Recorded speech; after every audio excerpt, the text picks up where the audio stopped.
حس عجیبی دارم. من زمانی که پدرم فوت شد اینقدر گریه نکردم زمانی که حضرت آقا شهید شدم.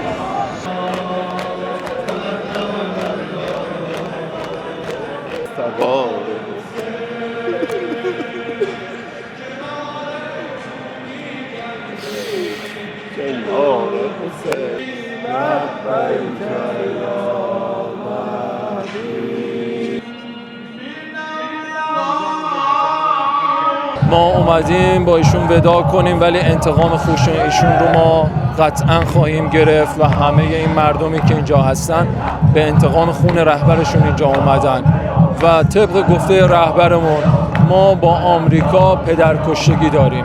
هیچ وقت رابطه ما و آمریکا خوب نخواهد شد.